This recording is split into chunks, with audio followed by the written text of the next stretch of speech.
Welcome, everyone, to Moonlight Audiobook. I am your host, Julian. Whether you're tuning in from the comfort of your home, on your way to work, or relaxing with a cup of coffee, get yourself settled.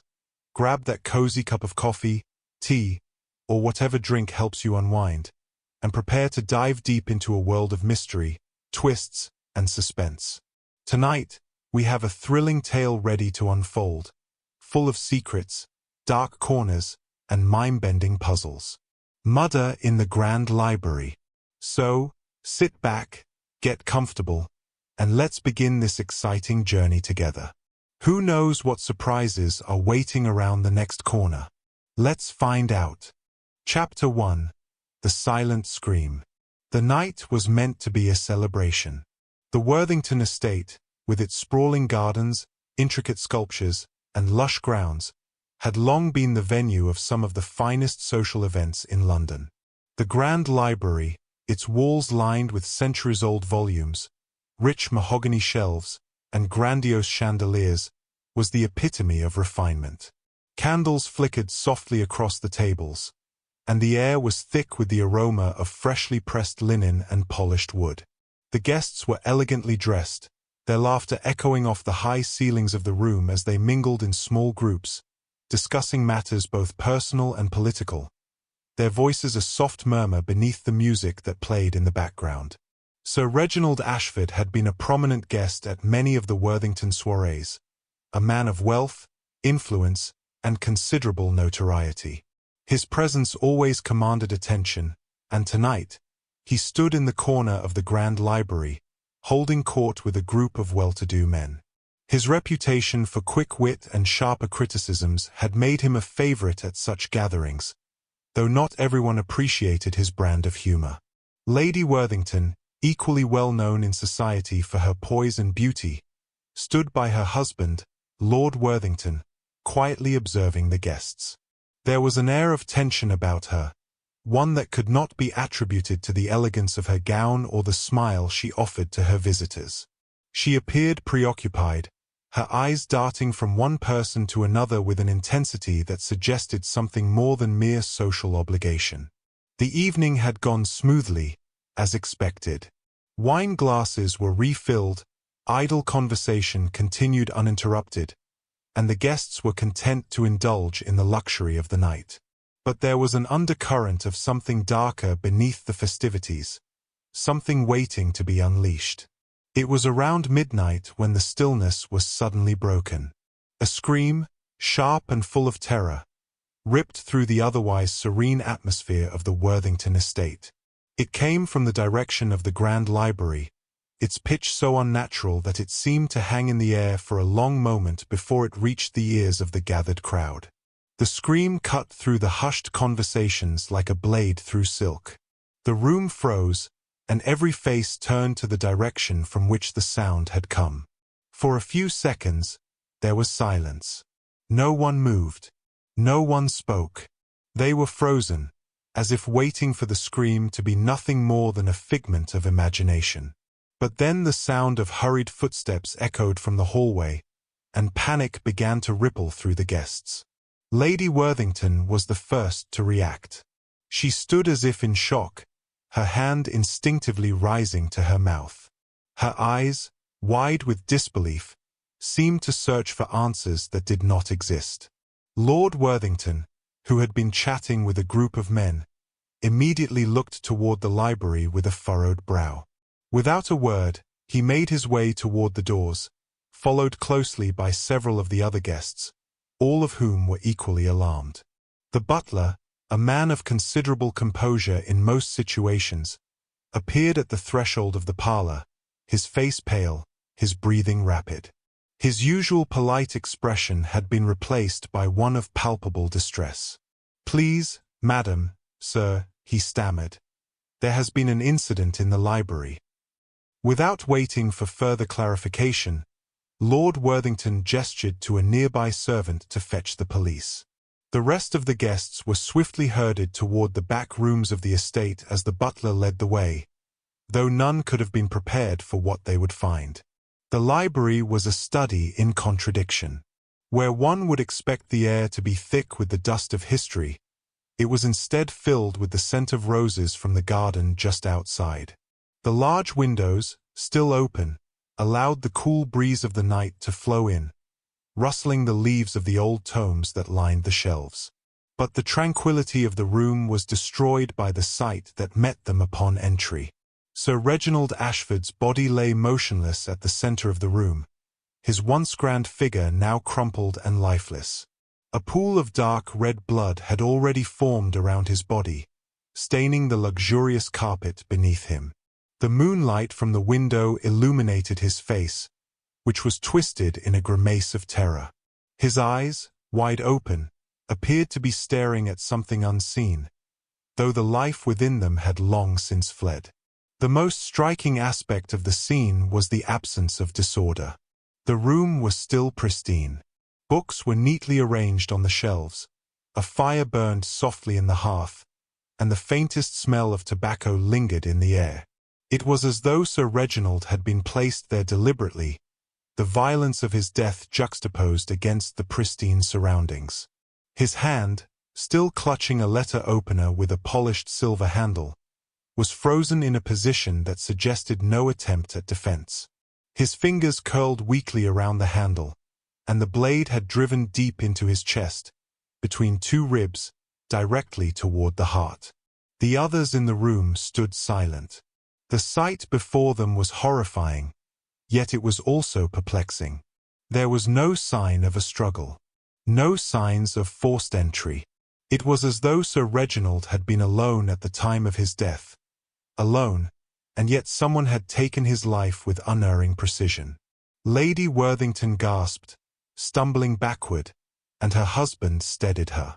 His expression was a mixture of shock and disbelief. "Reginald, dead?" he murmured, as if speaking the words aloud would somehow make them less real. The guests, too, were struck dumb by the scene. The shock was so profound that, for a moment, no one knew what to do. Their disbelief hung in the air like a thick fog, paralyzing them in place. The guests were quickly ushered out of the room and into the parlor, where they gathered in small groups, exchanging nervous whispers and frantic glances.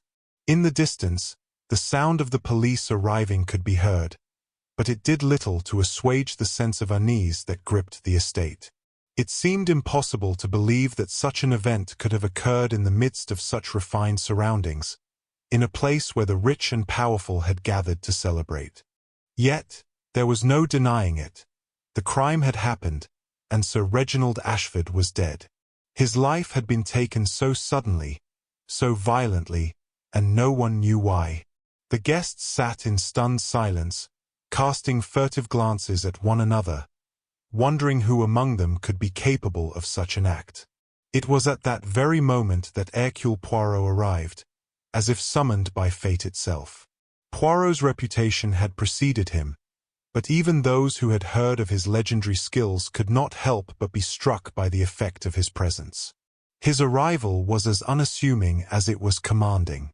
The small Belgian detective, with his impeccable manners and sharp intellect, moved through the gathering with a quiet precision that spoke volumes. His small mustache twitched as his sharp eyes flicked over the room, taking in every detail: the tension in the air, the looks exchanged between the guests, the subtle cues of fear and confusion that painted the faces of the gathered crowd. He was not here to ask for explanations. He was here to find the truth. With a calm, almost disinterested gaze, Poirot addressed Lord Worthington. "I see there has been an unfortunate incident, mon ami," he said in his distinct French accent. His words were measured, but they carried a weight of authority. Lord Worthington nodded, his face pale. "Sir Reginald Ashford is dead. Murdered, in our very library." Poirot nodded slowly. "Indeed. It is a tragedy, without a doubt. But it is also an opportunity. An opportunity to use the little grey cells." Without further comment, Poirot turned toward the library, his mind already at work. His method was one of patience, observation, and deduction. He would need to see the scene for himself. He would need to understand the intricacies of the crime, the motives of those involved, and the subtle clues hidden within the details of the evening. As Poirot stood before the body of Sir Reginald, he took in every detail: the angle of the body, the placement of the weapon, the lack of struggle. He was a man of method, and this scene, though horrific, was a puzzle waiting to be solved. His mind was already working, turning over the facts, searching for the smallest inconsistency, the faintest clue that would lead him to the killer. The game had begun, and Hercule Poirot was ready to play. Chapter 2: The Web of Lies. The guests stood around the parlor, their movements hesitant, their voices hushed. The tension in the room was thick enough to cut with a knife. Each face seemed to reflect a different shade of confusion, disbelief, or perhaps something far more unsettling: guilt. There had been a murder, yes, but the question that lingered in the air was not only who had done it, but how, and more importantly, why. Lady Worthington, her elegant features drained of color, clasped her hands tightly in front of her.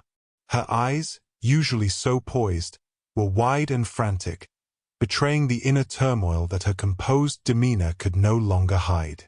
She had not moved from the spot where the news had first reached her. Every now and then, she would glance toward the library, her gaze flickering with a mixture of dread and helplessness. Lord Worthington, ever the gentleman, was a stark contrast. Though his posture remained erect, there was something unmistakably shaken about him. The pallor of his face was deepened by the furrowed brow that never seemed to ease. His mind raced, his thoughts undoubtedly flitting from one possibility to the next, though his lips remained pressed into a thin line, refusing to utter a word. As the police arrived and began to examine the scene, the guests found themselves drawn together, but each remained an island unto themselves, lost in thoughts they dared not speak aloud. One by one, they had been ushered into the parlor, but no one could bring themselves to say anything of substance. It was then that the door creaked open, and the unmistakable figure of Hercule Poirot stepped inside, his sharp eyes immediately scanning the room. His arrival, though calm, was no less commanding. The little Belgian detective's presence seemed to demand attention the moment he entered. The silence in the room deepened as every guest, unwilling to meet his gaze, subconsciously took a step back, as though retreating from the force of his intellect. Poirot's small frame, neatly dressed, and his immaculately styled mustache seemed almost out of place among the tall, imposing figures that stood around him. Yet it was clear from the moment he entered that he was in control. His sharp eyes took in the entire scene in one glance: the people, their discomfort, and the faint traces of anxiety etched into their expressions. He took a slow, deliberate step forward, surveying the guests one by one. His eyes flicked briefly to Lord Worthington, who gave a slight nod in acknowledgement. Poirot offered a brief, polite smile but did not engage in pleasantries. The time for small talk had passed. Instead, he focused on Lady Worthington, who had turned away from the others, her eyes gazing down at the floor. "Madam Worthington," Poirot said, his voice smooth and composed, "I can see that this has been a most distressing evening for you." Lady Worthington stiffened at the sound of his voice. She glanced up at him, her eyes red from the tears that had begun to fall earlier. Her voice was thin, shaking slightly as she responded, "Yes, it has. I don't understand how something like this could happen, especially here. Not in my home." Poirot nodded, his gaze never leaving hers. "This is not the first time, madam, that such an incident has occurred in a place of wealth and influence, I assure you. It is often in the most unexpected of places that tragedy strikes." She lowered her gaze once more, her hands fidgeting with the delicate lace of her gloves. Poirot could see the distress beneath her composed exterior, but it was not just grief he saw. There was something else, a subtle flicker of something that felt like fear. His eyes moved then to the others, Frederick Langham, who had been standing stiffly at the back, arms crossed, his expression guarded. He had not spoken a word since the discovery of the body, and now his posture seemed to radiate discomfort. His eyes darted toward Lady Worthington every so often, and though his face remained stoic, there was a subtle twitch in his jaw. Poirot's gaze lingered a moment longer on Langham before moving to Emily Farnsworth, who stood at the edge of the room, her hands clasped tightly in front of her, her eyes looking anywhere but at the detective. She had been close to Sir Reginald, or so it was rumored, but her silence now spoke volumes. She avoided any eye contact with the others, her body language closed off and defensive. Poirot's eyes flicked to Dr. Harold Finch, who had been quiet through the entire ordeal. He was a man of reason, and his calm demeanor was something Poirot recognized immediately. But there was a nervousness in his eyes that did not belong. Dr. Finch had been a trusted figure, yet his position now seemed precarious. The way he stood, as if bracing himself for something, struck Poirot as unusual. Poirot took another step forward, breaking the silence with his calm, assured voice. "It is a tragedy, of course. But it is also a puzzle, is it not?" His eyes swept over the room again. "Each of you is in the position of being a witness, but perhaps also a suspect. Each of you having something to hide or something to lose." The guests shifted uneasily under his gaze. Langham, who had been standing at the back, suddenly stepped forward. His voice was sharp, though it betrayed an undercurrent of nervousness. "What are you implying, Poirot? That one of us had a hand in this? We're all as shocked as you are. This is preposterous." Poirot turned his gaze on Langham, his eyes narrowing ever so slightly. "Preposterous? Perhaps. But then again, monsieur, when one is in the midst of a tragedy, it is often the most rational minds that are the first to react with indignation." Langham opened his mouth to retort, but Poirot held up a hand, silencing him. "My job," Poirot continued, "is not to accuse. It is to observe, to see what others do not see, to notice what has been missed." He paused, letting his words sink in. "And it is my belief, Monsieur Langham, that you are already betraying yourself." Langham stiffened, his face reddening with a mix of anger and discomfort. He said nothing but merely shifted his weight, clearly unsettled by Poirot's calm demeanor. Poirot turned to the others, his eyes lingering for a moment on Emily Farnsworth, whose avoidance of eye contact had not gone unnoticed. "And madam," Poirot said, addressing her directly, "it seems you too have something to hide. Do you not wish to speak of your association with the deceased? Or is your silence not one of grief, but of something far more complex?" Emily's face paled, and for a moment, she seemed to shrink back from the confrontation. But before she could speak, Poirot's attention moved toward Dr. Finch, who had been standing silently all along. His eyes held something that was not quite fear but something just as telling, an unease that spoke to a deeper, hidden knowledge. Poirot turned fully toward Dr. Finch, his gaze unrelenting. "And you, Monsieur Finch, have not spoken a word about the events of tonight. Why is that, I wonder?" Dr. Finch's lips parted as if to speak, but no words came out. The tension in the room had reached a fever pitch, with each guest now feeling the weight of Poirot's scrutiny. His eyes flicked briefly back to Lady Worthington, and then to Lord Worthington, who had been standing quietly by, his face unreadable. Poirot gave a final, knowing glance to the room before he spoke once more, his voice soft, but commanding. "I will need to speak with each of you, alone, for only then will the truth begin to reveal itself." And with that, Poirot turned and began his methodical walk toward the library, leaving behind the silent, uneasy faces of those who had once been guests at a celebration, but who now found themselves entwined in something far more dangerous, a web of secrets, lies, and a killer that no one yet knew. Chapter 3. The Gathering Shadows. The guests had been assembled in the parlor, the room now thick with tension. No one spoke as Poirot took his place in the center of the room, his sharp eyes gliding over each of them. The detective had already made his initial observations, and it was clear that no one here was entirely without suspicion. Each face was etched with the same uncertainty, but beneath the veneer of politeness, Poirot could sense that some were already grappling with their own guilt, whether from fear of exposure or from the deeper truth they were trying to hide. Poirot stood before them with a calm, unshakable confidence. "Madams and Messrs, I ask that you indulge me in a simple exercise. I shall begin with each of you individually. I will not rush to conclusions, but I will ask you to speak plainly, to answer without artifice, for I assure you, the truth is far more complex than you might believe." He glanced briefly at Lord Worthington, who stood rigidly at the side, his hands clasped together. His gaze was cold, though the flicker of unease beneath his surface composure didn't escape Poirot's notice.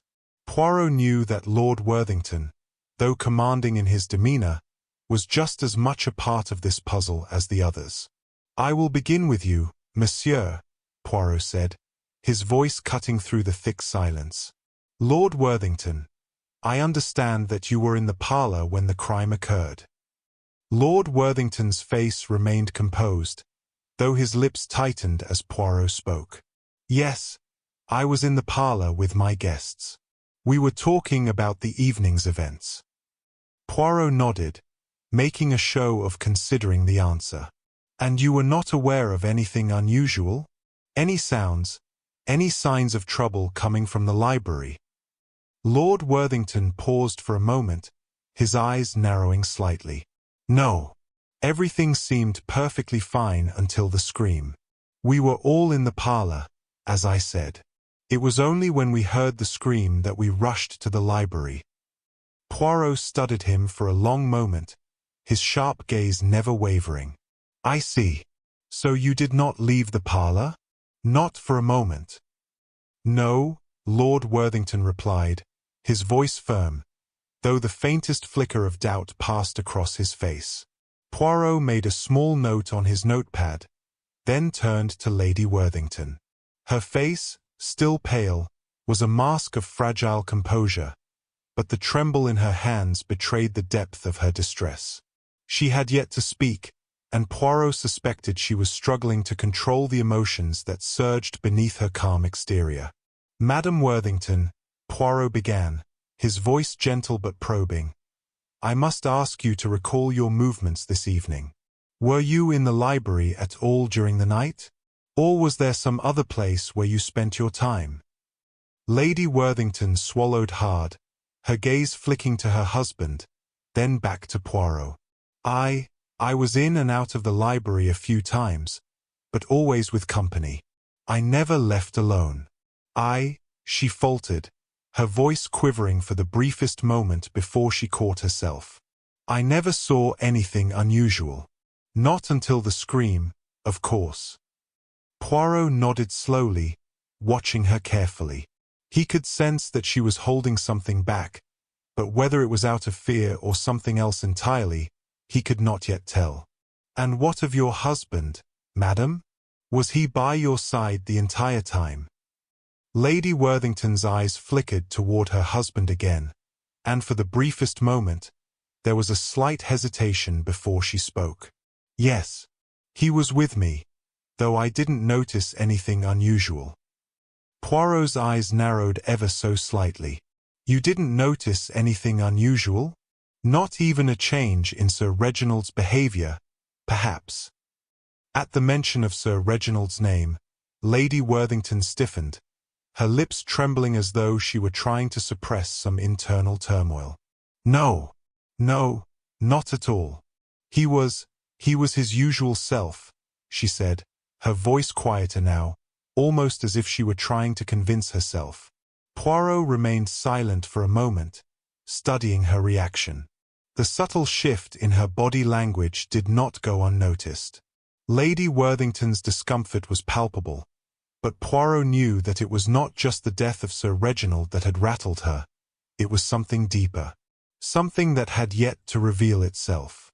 He gave a slight bow of acknowledgement and turned his attention to the next person. "Monsieur Langham," he said, his voice now taking on a sharper tone. "You were close to Lady Ashford, were you not? Perhaps you can tell me what you were doing before the scream." Langham stiffened at the mention of his name, his eyes narrowing as he met Poirot's gaze. "I was talking to some of the other men in the parlor. We were discussing business, nothing of great importance." He cleared his throat, then added, "I didn't see anything out of the ordinary. Not until the scream." Poirot took a step closer to Langham, his eyes never leaving his. "And Lady Ashford? You were seen speaking to her earlier in the evening. Was your conversation with her purely friendly, monsieur?" Langham's expression faltered for the briefest moment before he masked it with a forced smile. "Yes, of course. Nothing more than friendly conversation. Nothing suspicious." Poirot raised an eyebrow, his eyes narrowing. "You seem unsure of that, monsieur. Tell me, was Lady Ashford distressed in any way? Did she seem upset? Perhaps troubled?" Langham's jaw tightened. No more than anyone else would be in a large gathering like this. Poirot considered his words for a moment before asking, "And yet, you were speaking with her alone, Monsieur Langham. Why was that? Was she not already in the company of others?" Langham opened his mouth to retort but stopped himself, his expression faltering. Well, we both found ourselves in the library briefly. She asked for some advice on a personal matter." "And what personal matter might that be, monsieur?" Langham hesitated, and Poirot could see the subtle shift in his posture. He was lying, or at the very least, concealing something. "I don't see how that's relevant to the murder," Langham finally muttered, his voice defensive. Poirot smiled thinly. But monsieur, it is most relevant. For one can never know what small detail might unlock a much greater mystery." Langham's eyes darted around the room, and Poirot could see the layers of nervousness growing. He had spoken too much, and now, the truth was beginning to slip through the cracks. Poirot turned then to Emily Farnsworth, who had remained quiet throughout the interrogation. Her posture was stiff, and she seemed increasingly uncomfortable under the weight of Poirot's scrutiny. She hadn't yet spoken, and Poirot had noted her avoidance of direct eye contact earlier. "Madame Farnsworth," he began, his tone soft, but pressing. "You were quite close to Sir Reginald Ashford, were you not? I understand you had a friendship of sorts." Emily shifted her weight from one foot to the other, her hands wringing in front of her. We were close. He was an important part of my life." Poirot could see the sadness in her eyes, but there was something more, a deeper layer of emotion that felt far more complicated. "I see. And how did you find him tonight? Was there anything unusual in his manner? Anything that might have suggested a change in his behavior?" Emily swallowed, her eyes glistening with the beginnings of tears. He was fine. Nothing was out of the ordinary. He was just himself." Poirot studied her closely, and for the first time, he noticed the tremble in her voice. There was something more she wasn't saying. "And after the scream, madam?" Poirot asked gently, though his eyes were unrelenting. "What did you do?" Emily's eyes darted toward the door, her lip trembling as she fought to steady herself. I couldn't believe it. I just couldn't believe it. She broke off suddenly, her hands covering her face as she tried to regain her composure. Poirot watched her silently, his expression softening for just a moment before he spoke again. "Madame Farnsworth, I must ask you to be honest with me. It is only through honesty that we will uncover the truth. There is more to this, I know." Emily remained silent, but the guilt in her eyes was unmistakable. Poirot turned away from her and nodded to Dr. Finch, who had been standing quietly at the back, his hands clasped tightly in front of him. The physician had not yet spoken, but Poirot could see the strain in his posture, the way he shifted on his feet as though preparing to flee at any moment. "Dr. Finch," Poirot said, his voice calm but firm, "you are a man of reason. I assume you have already begun your own thoughts on this matter." Dr. Finch swallowed, his throat working as he finally spoke. I don't know what to think. I don't know what happened. I didn't see anything. Poirot raised his hand, silencing him with a single gesture. "It is not what you saw, Dr. Finch, but what you know. And you must know something." The room fell silent once more. Each suspect seemed to be fighting a battle of their own, but Poirot could see the walls beginning to crumble. He had made his observations, and now the true investigation would begin. Chapter 4: A Deadly Message. The guests remained silent, their eyes flicking between Poirot and one another. It was clear that something had shifted, each individual now acutely aware that they were not merely bystanders, but potential suspects in a most grievous crime. Poirot's sharp eyes missed nothing as he surveyed the room, but it was not yet time to reveal what he had deduced. The detective knew that sometimes a false lead was just as important as a true one, for it revealed not just the mind of the perpetrator, but also the frailties and contradictions of those who sought to deceive. The police, having completed their initial examination of the crime scene, had returned to confer with Poirot in private. They had already formed their own opinions, their own conclusions, but Poirot's approach was different. He did not rush to make a judgment. Instead, he observed, listened, and waited for the pieces of the puzzle to fall into place. It was during the second round of questioning that Poirot began to piece together something that others had missed. Lord Worthington, though outwardly composed, had been the first to offer a clear statement of innocence. He had been the one to immediately call for help, and his presence in the parlor had seemed above reproach. He had maintained his position, never once moving toward the library until the scream was heard, and yet, Poirot could see the subtle flicker in his eyes, a momentary lapse in his composure, something that hinted at a hidden truth. But before Poirot could explore that trail further, it was Lady Worthington's turn to speak. She had been quiet throughout most of the investigation, her eyes fixed on the floor, her hands nervously twisting the edges of her dress. Her behavior was erratic, and Poirot knew it was a sign of an inner conflict. "Madam Worthington," he said, his voice gentle but commanding, "you were very close to Sir Reginald, were you not? He was an old friend of your family. Perhaps you were the last to see him alive." Lady Worthington's eyes shot up at the question, her face paling even further. I was not the last to see him," she stammered. "We spoke briefly, but that was all. I never thought anything was amiss."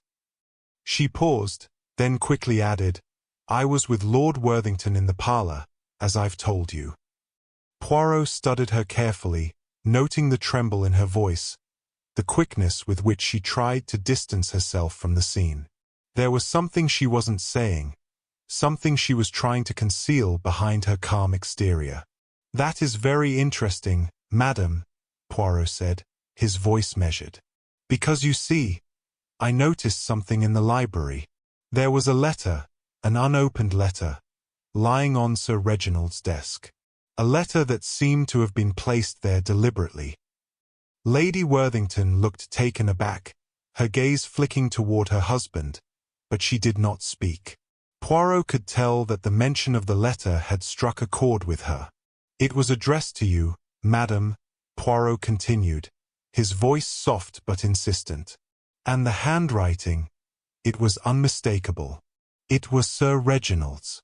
I am curious as to why you have not mentioned this before." For a moment, Lady Worthington stood frozen, as if caught in a lie she hadn't prepared for. Then, her composure shattered, and she gave a small, nervous laugh. A letter? No, there must be some mistake. I didn't see any letter. Poirot's gaze never wavered. You did not see it? He asked, his tone calm. Yet it was there, placed neatly on the desk, as if someone had carefully positioned it. And you, madam, were the last to see Sir Reginald before his death, were you not? Lady Worthington opened her mouth to protest, but no words came out. She clasped her hands in front of her, her fingers wringing the fabric of her dress in agitation. She could no longer meet Poirot's eyes. Poirot turned his attention to Lord Worthington, who had been watching his wife with an unreadable expression. You have not spoken of the letter, monsieur. It was addressed to your wife, yet you have remained silent on the matter. Lord Worthington's lips tightened, and his gaze shifted to Lady Worthington before he finally spoke. I know nothing of any letter, he said, his voice stiff, almost too stiff. Reginald was a difficult man, full of peculiarities. Perhaps he had intended to speak with her about something private. That's all. Poirot nodded slowly, but his mind was already racing. There was something here, something that did not quite add up. Lord Worthington's quick dismissal of the letter was suspicious in itself, and Lady Worthington's failure to acknowledge its existence only deepened the mystery. And yet, madam, you seem to be very uncomfortable with the mention of this letter, Poirot pressed. It was important enough for Sir Reginald to write to you, but you have yet to explain its contents. Might I ask why? Lady Worthington's face grew even paler, and she hesitated for several long seconds. Finally, she spoke in a voice barely above a whisper. I don't know what it said. I didn't open it. I wasn't even aware of its existence until you mentioned it. Poirot nodded, but there was something in her words that didn't sit right. Ah, but madam, you did know it was there. You saw it when you entered the library, did you not? She flinched, her fingers still gripping her dress. I don't remember, she stammered. Poirot allowed a moment of silence to hang between them before he spoke again, his voice almost too soft. It is very curious, madam, but perhaps you will recall it when I return. After all, it is not the letter alone that holds the key to this mystery. It is the truth you are trying so desperately to conceal. The room seemed to freeze in that moment. Everyone was waiting for Lady Worthington's next words, but she was too lost in her thoughts to answer. Poirot turned his attention back to the others, his sharp eyes sweeping over each of them once again. He had already started piecing the story together, but there was more, so much more, that still had to be uncovered. And then, as if on cue, a second shock hit the room. The sound of a phone ringing broke the tense silence. It was the house phone, used only for urgent matters, and it rang out in the stillness of the room. Everyone turned in surprise, and Lady Worthington's expression turned even graver. She looked as though she might faint. Poirot, ever the observant one, watched her reaction closely. It was not just the ringing of the phone that alarmed her. It was the timing. As though she knew something important was about to unfold, something that she had not yet accounted for. The butler answered the phone with practiced calm, though his voice wavered as he spoke. Yes, I understand. Thank you. He hung up the phone and turned toward the group. His face was pale. The police, Monsieur Poirot, they found something. A second letter. A letter addressed to Lord Worthington, though it was never delivered. At the mention of the second letter, the room went silent. The puzzle had just become more complicated. Poirot's eyes flicked to Lord Worthington, whose face had gone rigid with shock. It appears, mon ami, Poirot said quietly, that we may be dealing with something far more intricate than a simple murder. The first false lead had emerged. And now, the hunt was on, not just for the killer, but for the truth hidden beneath layers of deception. Chapter 5. The Poisoned Truth. The tension in the room was palpable, each person caught in the web of suspicion that Poirot had so deftly spun. The phone call and the revelation of the second letter had taken everyone by surprise, but it was not just the news itself that had unsettled the group. It was the fact that the letter, though never delivered, seemed to hold the key to a much larger mystery, one that was far more intricate than any of them had anticipated. Poirot stood at the center of the room, his eyes shifting from one suspect to another. His mind was working quickly, analyzing every word spoken, every gesture, every shift in posture. He could sense that some were beginning to crack under the pressure of his gaze, while others tried desperately to maintain their composure. The truth is never as simple as it appears, mesdames et messieurs, Poirot said, his voice calm but carrying an undeniable authority. What we have here is a case of misplaced trust, hidden motives, and a web of lies carefully constructed over time. But we are not here to chase shadows. No. We are here to uncover the truth.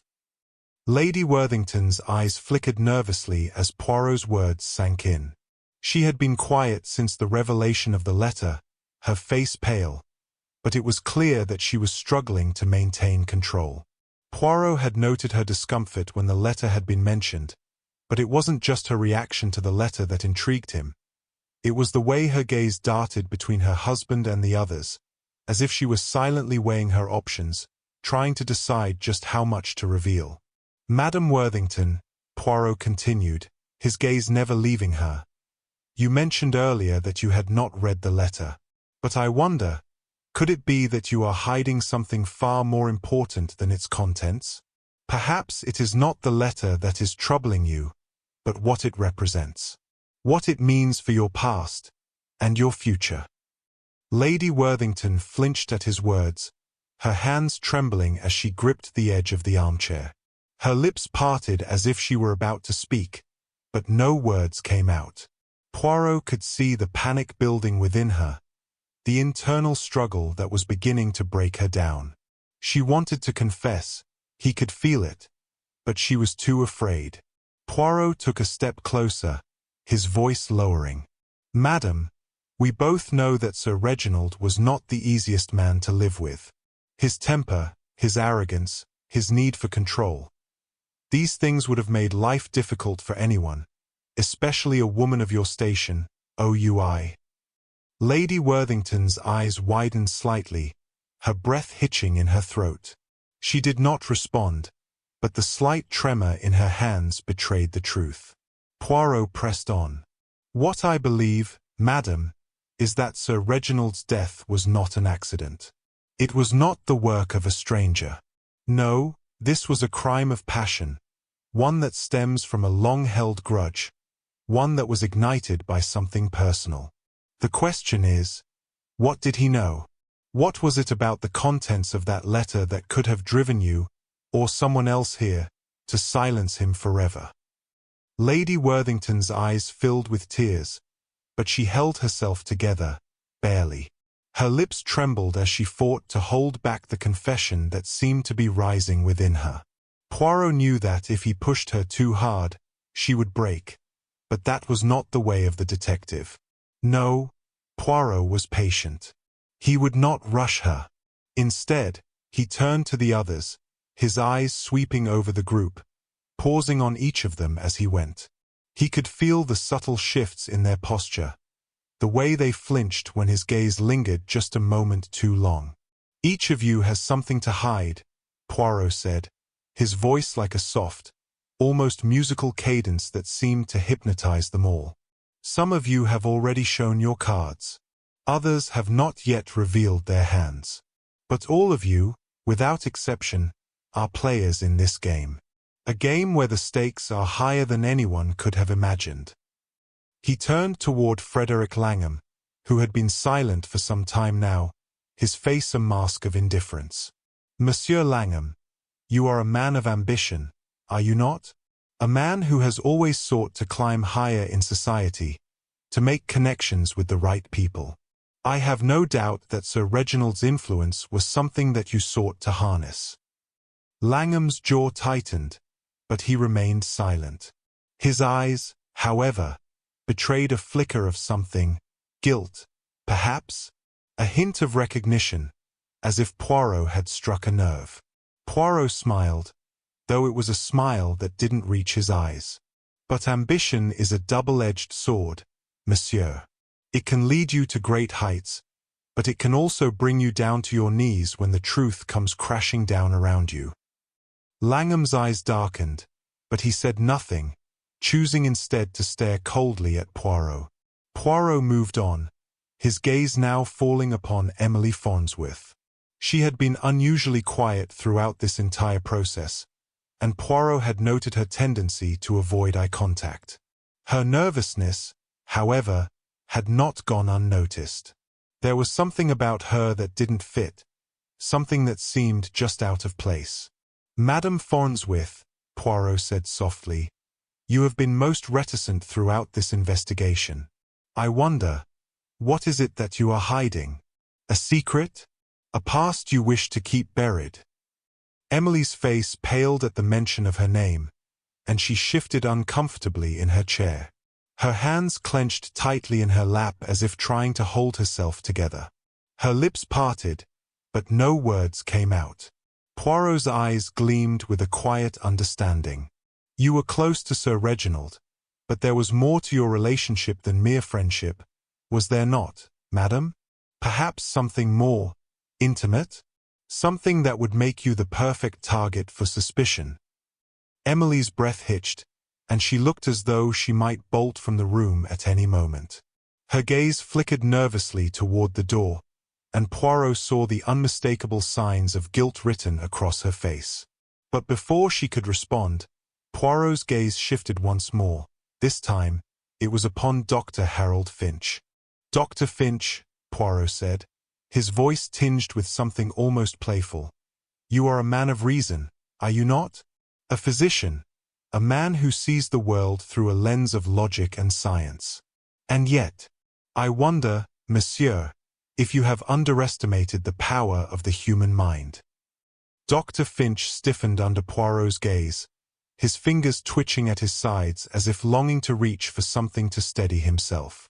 I don't understand what you mean, he said, his voice strained. Poirot stepped closer, his eyes narrowing. Ah, but you do, monsieur.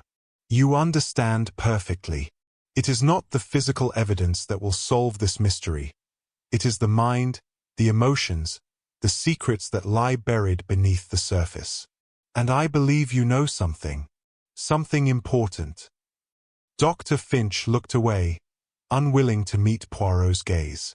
The small act was enough to confirm Poirot's suspicions.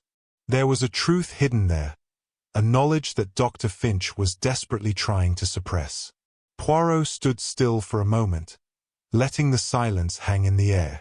Each of the suspects was now on edge, their nerves frayed, their minds beginning to unravel. The psychological game had begun, and Poirot was in complete control. The detective's voice cut through the silence like a blade.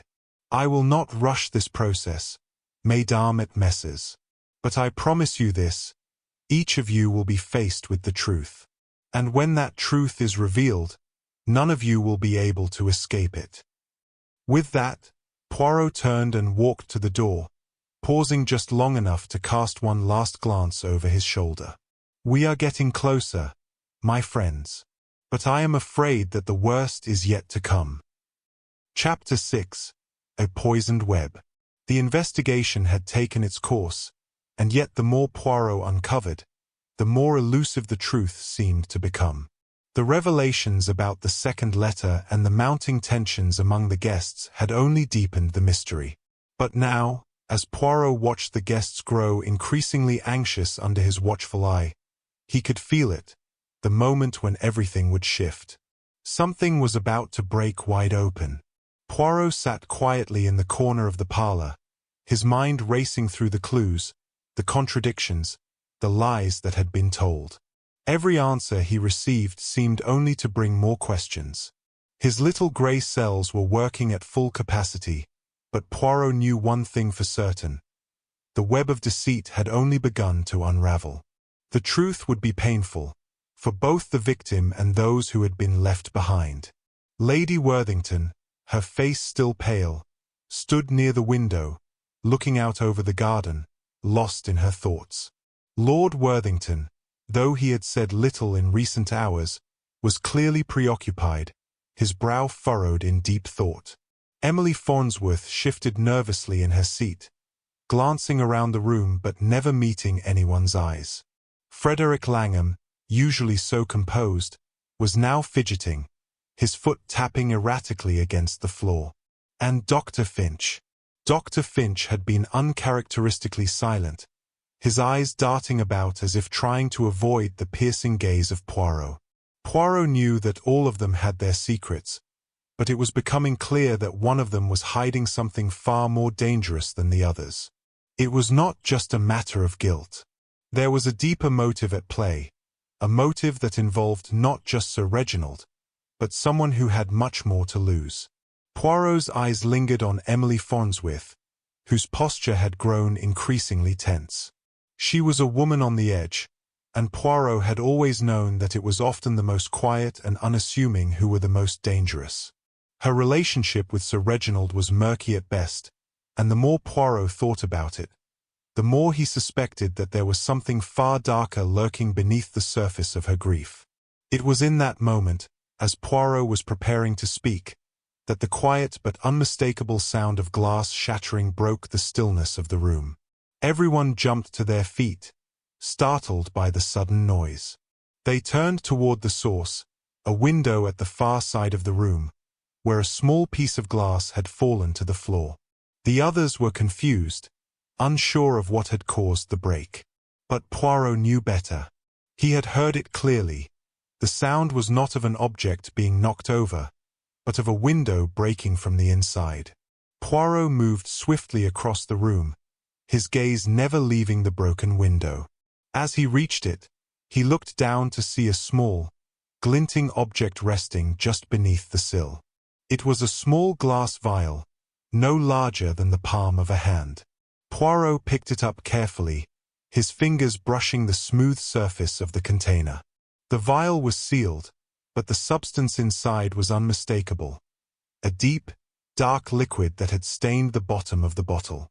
"Ah, this," Poirot muttered to himself, inspecting the vial more closely. "I have seen this before." The others had gathered behind him, their eyes wide with confusion and concern.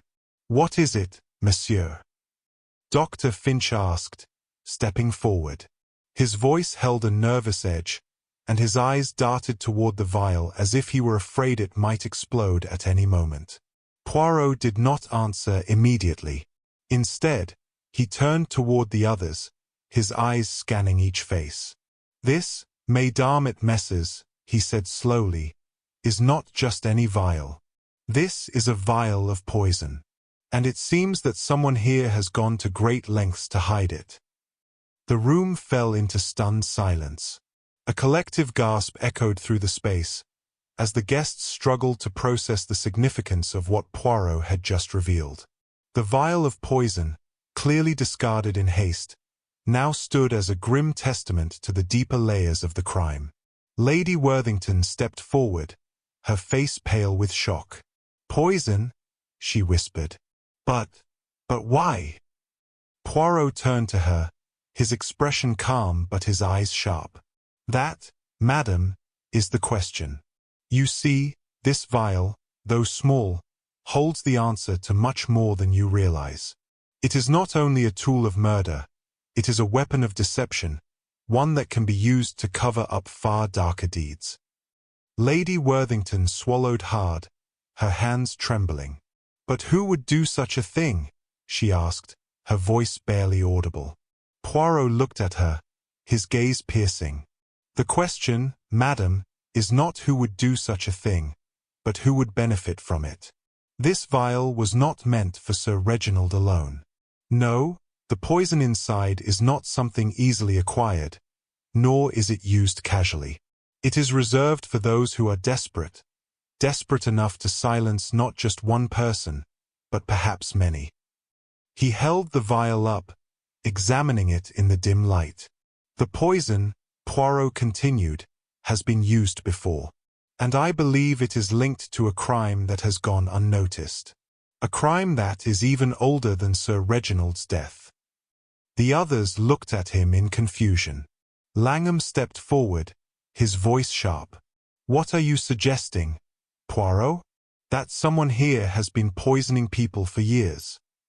Poirot turned to face him, his eyes narrowing. "Monsieur Langham, I am suggesting that there is more to this story than any of you could have imagined. This vial is a key to a deeper mystery, one that involves far more than just the death of Sir Reginald. It is connected to a pattern, a series of crimes that have been concealed beneath the surface, hidden from view." Poirot paused, letting his words hang in the air. The room was thick with tension, and each person seemed to be lost in their own thoughts, trying to piece together the puzzle in their minds.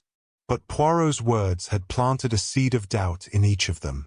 Sir Reginald's death, Poirot continued, was not the first, nor will it be the last. This is not just a case of murder. It is part of a larger scheme, one that stretches beyond these walls and beyond our understanding. Someone here knows more than they are letting on. He placed the vial back down on the table, his gaze sweeping over each guest. "Now, we must consider something else, something far more disturbing. I believe that there is another crime, and that crime has yet to reveal itself. But soon, the pieces will fall into place, and when they do, we will see who among you has been hiding the most dreadful secret." The air in the room seemed to grow colder, the weight of Poirot's words pressing down on everyone in the room. For the first time, they felt the full extent of the mystery that surrounded them. Chapter 7. The Hidden Message.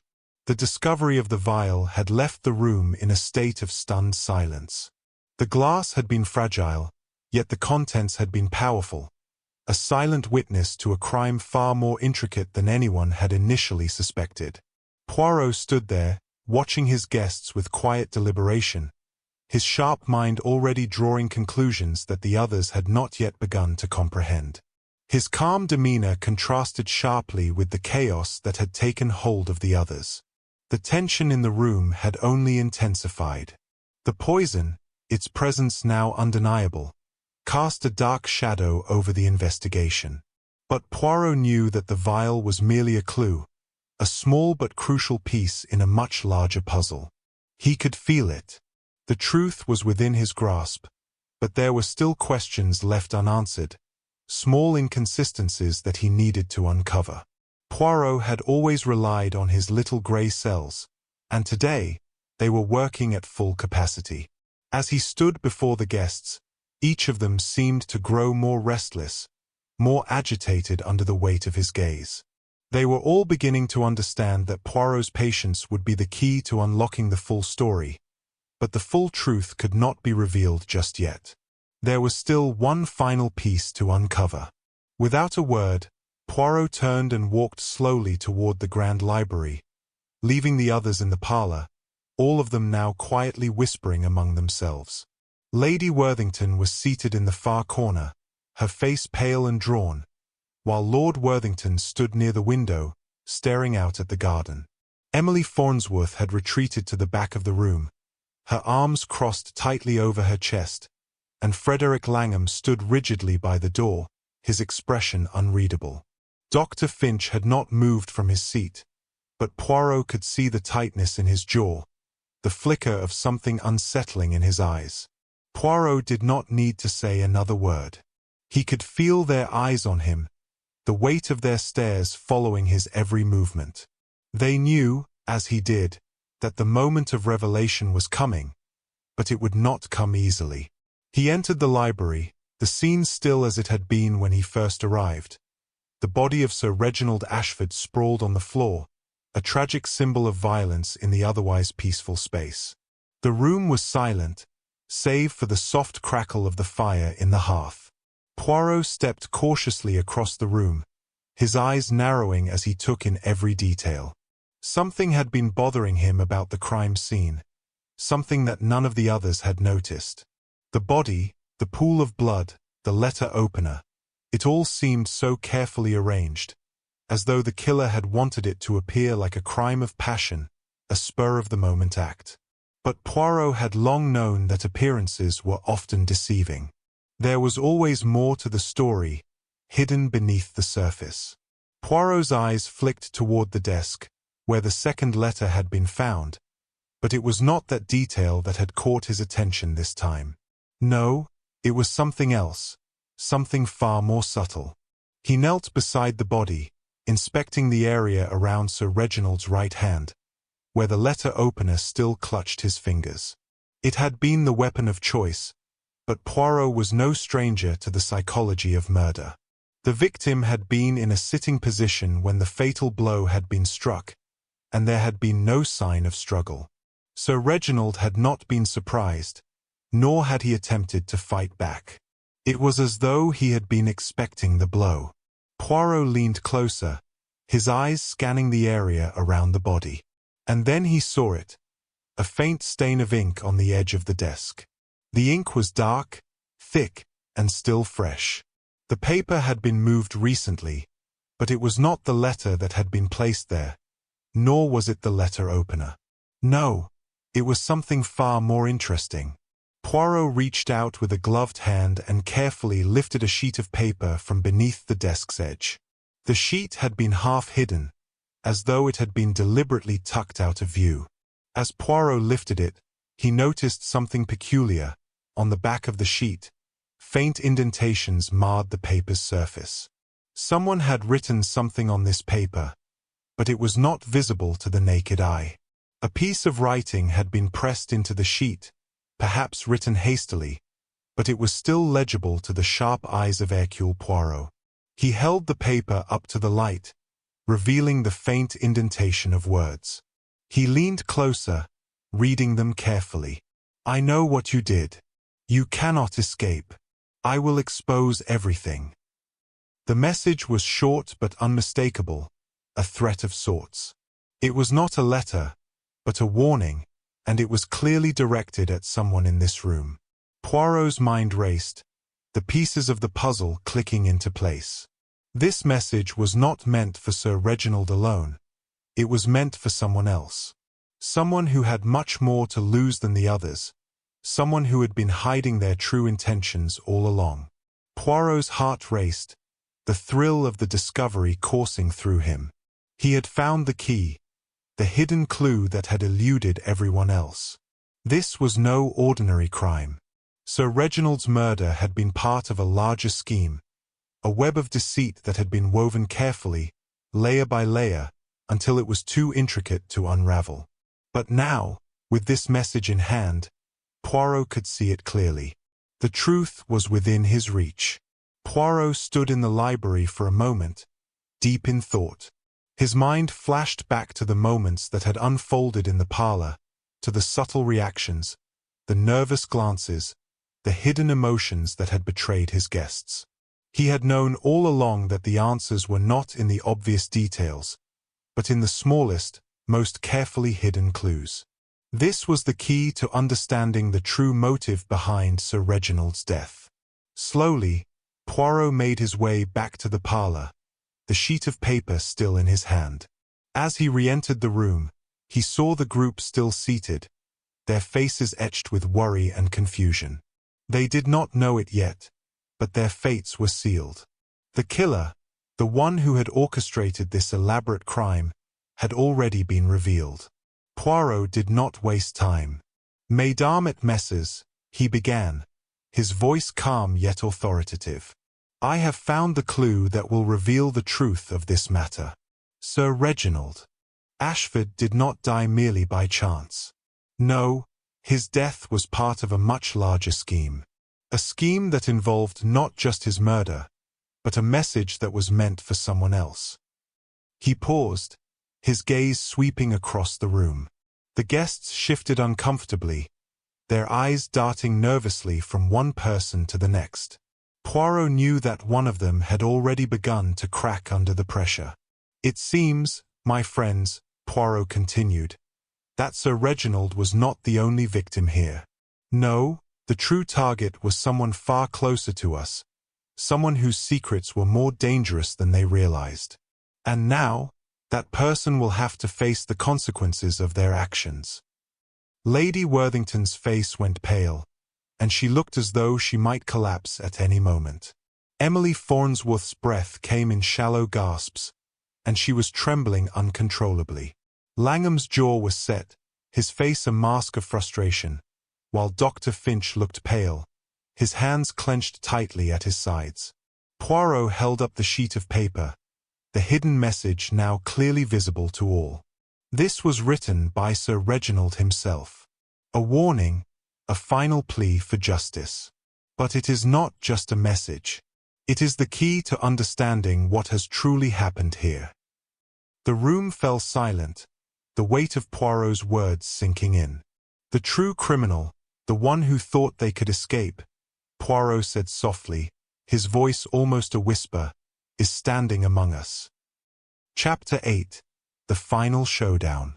The room had grown heavier with the weight of Poirot's words, the finality of the revelation hanging in the air like a dense fog. The guests sat in stunned silence, eyes darting between one another, as if trying to read the truth from the faces of those around them. The tension was palpable, and the air felt thick with unspoken fear. Poirot stood in the center of the room, his posture calm but commanding, his sharp eyes taking in the reactions of everyone present. He knew that the time had come. The pieces of the puzzle had fallen into place, and it was time for the final reveal. The room was poised on the edge of a precipice, and Poirot's next words would either plunge them into chaos or bring clarity to the twisted mystery that had ensnared them all. He glanced at each of the suspects, his gaze lingering just long enough to unsettle them. Lady Worthington, pale and trembling, sat with her hands clasped tightly in her lap, her knuckles white with the pressure. Lord Worthington, his face stoic but his eyes betraying a flicker of something, fear, guilt, or perhaps something deeper, watched Poirot intently, waiting for him to make the next move. Emily Farnsworth, her face flushed with anxiety, was biting her lip nervously, while Frederick Langham shifted in his chair, his expression one of barely contained frustration. Dr. Finch, usually calm and collected, seemed increasingly agitated, his fingers tapping rhythmically on the armrest of his chair, betraying his growing unease. Poirot took a deep breath, his eyes never leaving the group. The truth, he knew, was far more complicated than any of them could have imagined. But now, as the final act of this drama approached, he was prepared to expose the lies and hidden motives that had kept the truth buried for so long. "I trust," Poirot began, his voice steady but tinged with a quiet intensity, "that you have all been following my reasoning carefully.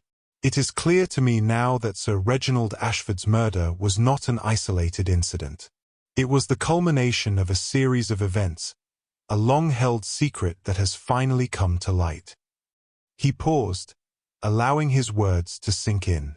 The room was still, the only sound the faint crackling of the fire in the hearth. "You see," Poirot continued, "the vial of poison, though it appeared to be the key, was only a part of the larger scheme. The second letter, the hidden message from Sir Reginald, it was all meant to divert suspicion, to cover up the true motive behind his death. Sir Reginald, in his final moments, sought to reveal the truth, to expose the one person who had been manipulating the events from the shadows." Poirot's eyes flicked to each of the suspects in turn, his gaze lingering on them as he carefully considered his next words. "The real crime," he said slowly, "was not just the murder of Sir Reginald Ashford. It was the betrayal of trust, the manipulation of those who believed they could escape their pasts. Each of you has hidden something, something that connects you to this crime in a way that none of you could have imagined." Lady Worthington, her voice trembling, spoke first. "What do you mean?" Monsieur Poirot. What are you suggesting? Poirot turned to her, his eyes unwavering. I am suggesting, madam, that you and your husband are not the innocent victims you have portrayed yourselves to be. You have both been hiding the truth for years. Sir Reginald knew it, and that is why he sought to expose you before his death. Lady Worthington gasped, her face turning an even deeper shade of pale. I don't understand, she whispered, her voice barely audible. What could we have possibly done? Poirot's voice softened, but there was no mistaking the gravity of his words. You were involved in a cover-up, madam. A cover-up that goes back to a crime that took place long before Sir Reginald's death. A crime that neither of you were willing to confront. He turned then to Lord Worthington, his gaze sharp and piercing. You, monsieur, have been the architect of this deception. You thought you could control the situation, manipulate those around you to avoid the consequences of your actions. But you failed to account for one thing. The truth always has a way of revealing itself.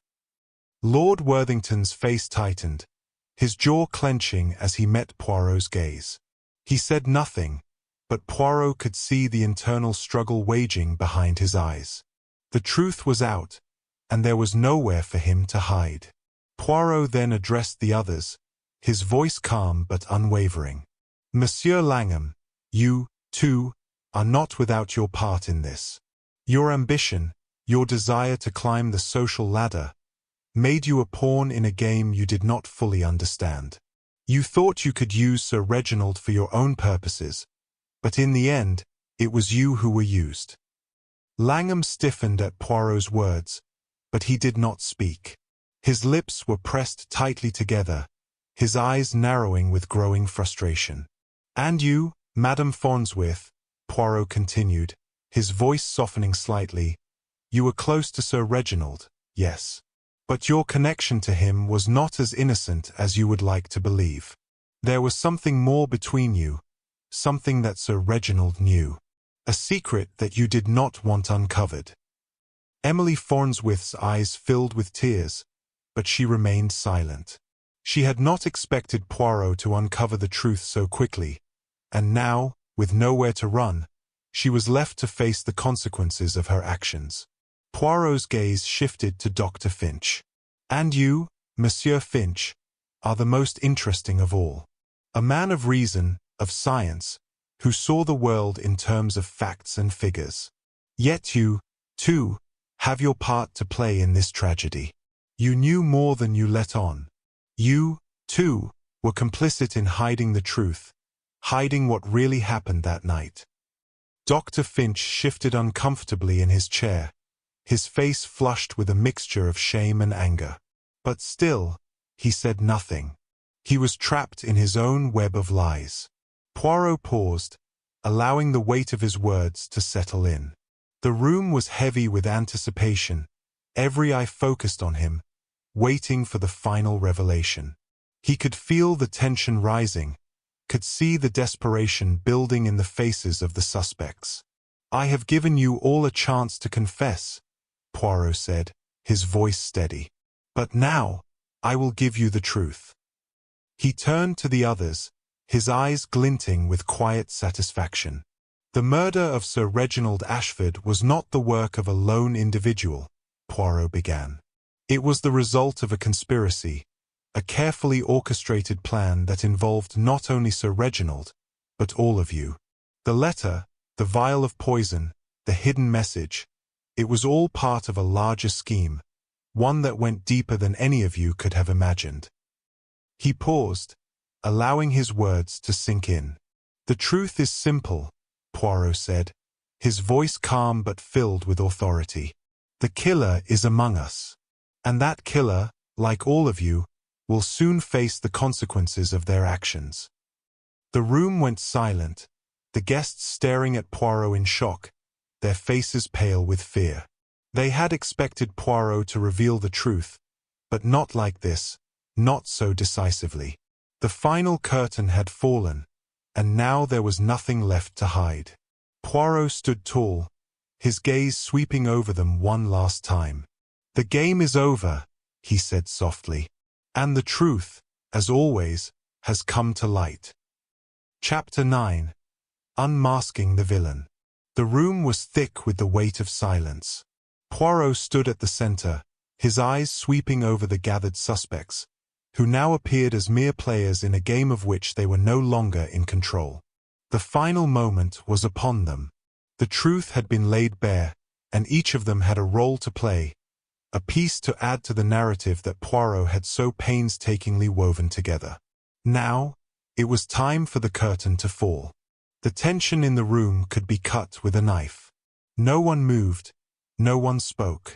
Every eye was fixed on Poirot, their faces pale with a mixture of fear and disbelief.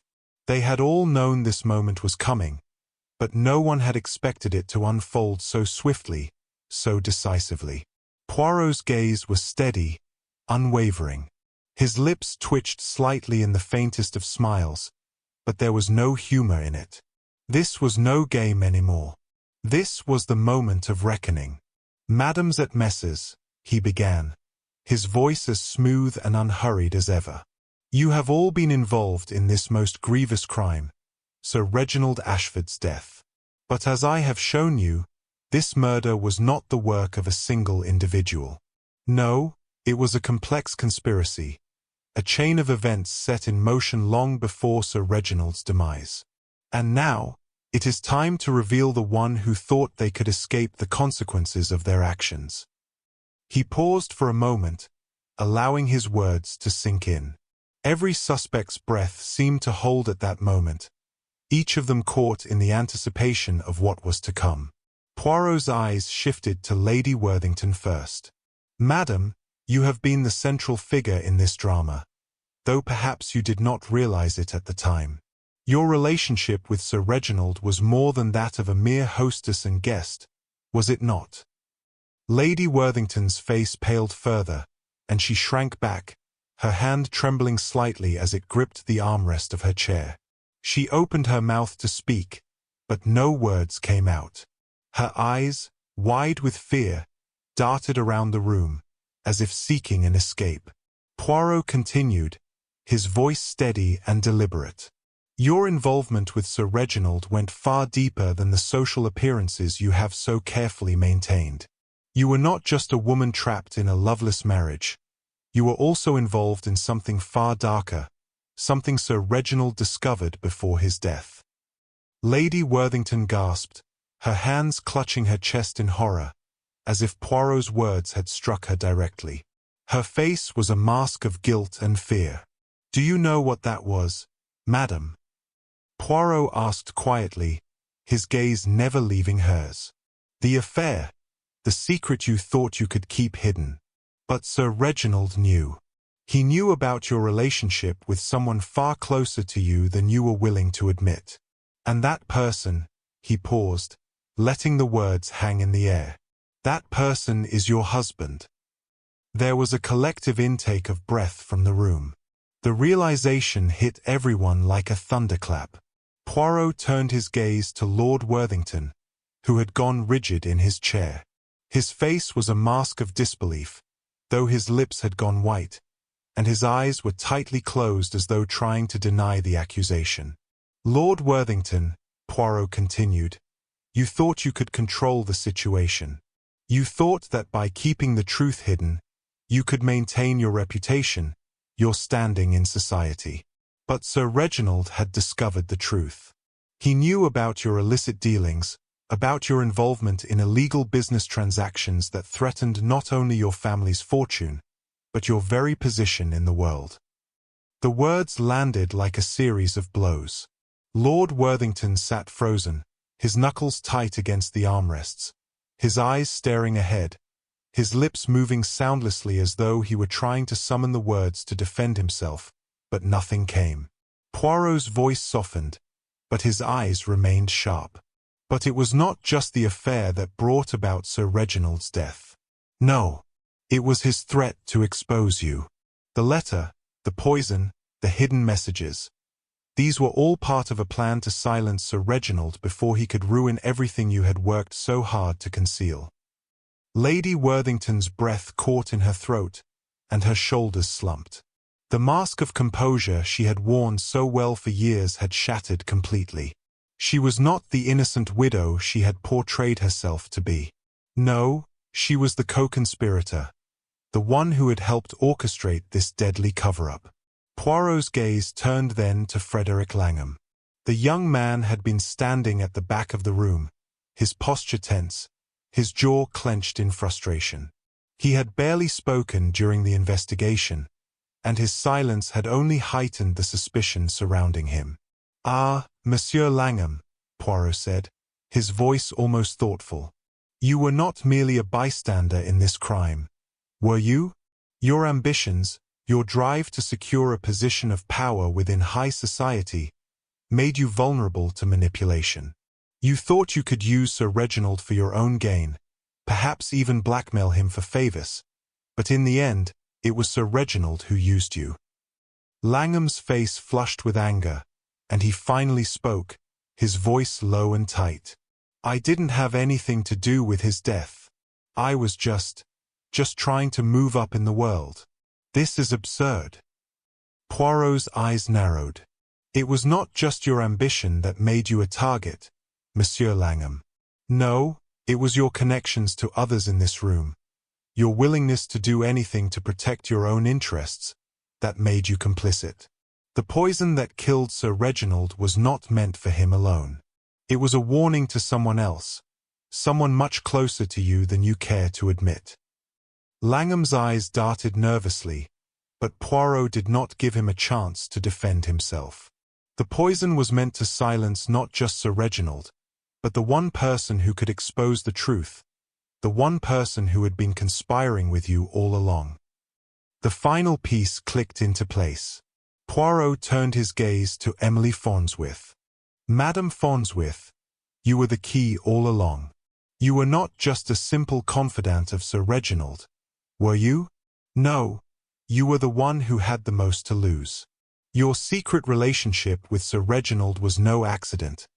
It was your final attempt to secure your future. But Sir Reginald knew it, didn't he? He knew everything, and he threatened to reveal your involvement in the illegal dealings that had been plaguing this family for years." Emily's face crumpled as the full weight of Poirot's words struck her. She had been the mastermind, the one who had orchestrated the death of Sir Reginald, using the others as pawns in her game. She had hoped that by silencing him, she could protect herself from exposure, but now she was exposed for all to see. Poirot stepped forward, his voice firm and resolute. Sir Reginald Ashford was not merely murdered for his wealth, his power, or his influence. He was killed because he knew the secrets of this family, the crimes that had been committed in the shadows. And in his final moments, he sought to reveal the truth. Emily Farnsworth sank into her chair, her eyes glazed with defeat. The truth was out, and there was no escaping it. Poirot turned to the others. "The murderer, Madams at Messrs, is not one individual, but the collective result of a web of deceit, ambition, and betrayal. The true killer, the one who masterminded this entire plot, is Emily Farnsworth." The room was still. Emily's fate had been sealed, but the others, those who had enabled her, those who had been complicit, would also have to face the consequences of their actions. The game had ended. The truth had been revealed. Chapter 10: Justice in the Shadows. The finality of Poirot's revelation hung in the air like a thick fog. Emily Farnsworth, the once proud woman who had carefully crafted her life in the shadows, now sat crumpled in her chair, broken.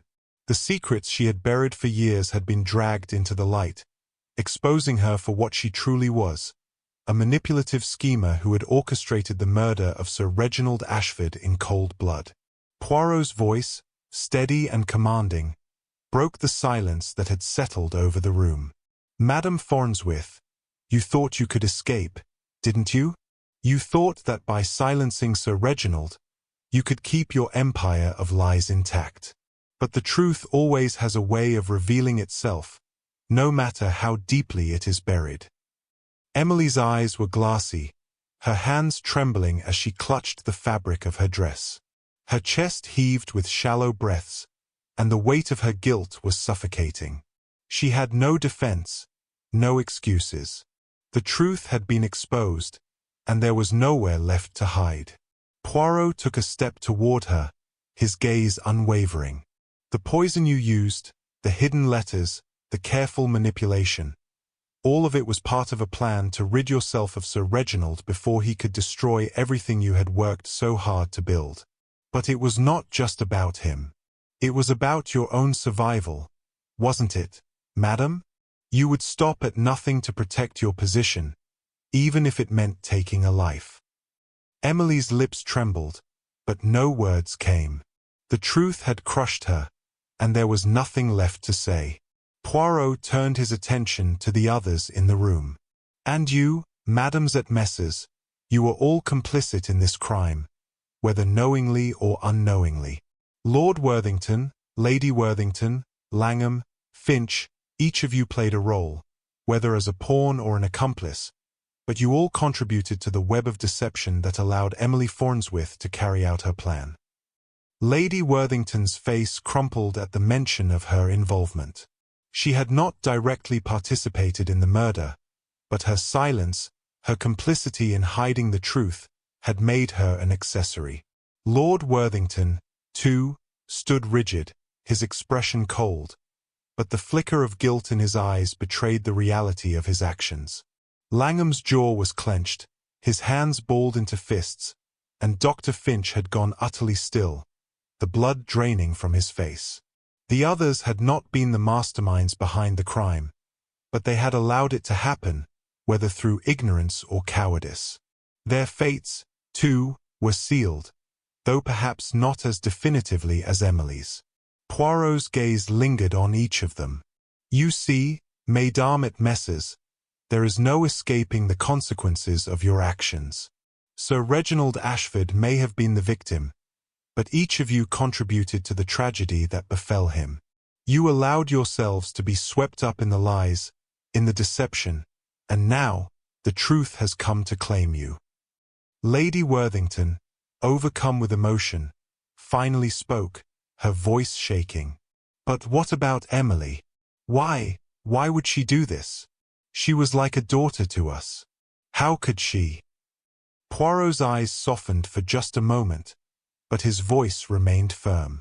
Because, madam, Emily Farnsworth was not what you believed her to be. She was not the innocent confidant she portrayed herself as. She was a woman with a singular, dangerous ambition, an ambition that led her to commit murder to protect her secrets. She was willing to sacrifice anyone to secure her future, and Sir Reginald, despite all his faults, had uncovered the truth. A long silence followed Poirot's words. The reality of the situation had set in, and each person in the room seemed to be processing the gravity of their involvement. Some were ashamed, others angered, but all were trapped in the consequences of their actions.